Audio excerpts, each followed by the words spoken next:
Something just happened on the US stock market that hasn't occurred since June of 2022 and before that March of 2020. The Federal Reserve's GDP forecast has just turned negative for the first time in 3 years. This is the Fed's model that aims to measure economic activity in real time. After staying at around 2 to 3% over the course of 2025, the Fed's GDP Now forecast is dropped down to negative 3%, suggesting that we're currently experiencing a steep economic contraction. And when we look at the historical data of this GDP model, we see it successfully predicted that GDP growth was going to stay positive throughout 2023 and 2024, despite many economists predicting that a recession was going to happen over this time period. Now, this same model is saying that GDP growth in the United States is turning negative. Now, as we can see on this chart going back to 2012, we've only seen 3 negative readings on this GDP model before. That was once in the second quarter of 2022 and in Q1 and Q2 of 2020. Now, when we look at the S&P 500 index, we know that these readings occurred when the stock market was about 20% off its all-time high. Recently, we've seen the stock market decline by around 5%, but we're very far off from experiencing a 20% decline.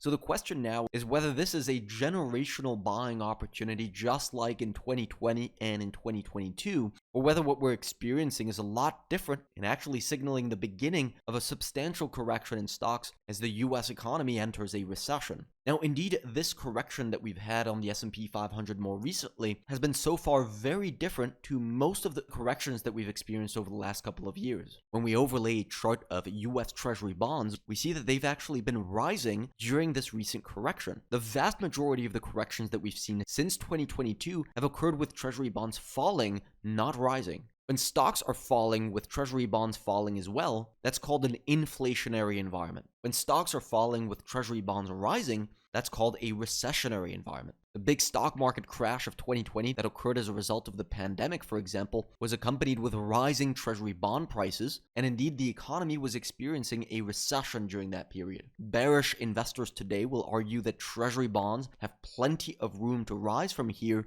and stocks have plenty of room to decline as financial markets price in a recession. Indeed, if we really are heading into a recession, the average S&P 500 drawdown you experience during a recession is 30%, which could hypothetically take the market back down all the way to 4,400 points. But rest assured, this is not what we're expecting right now.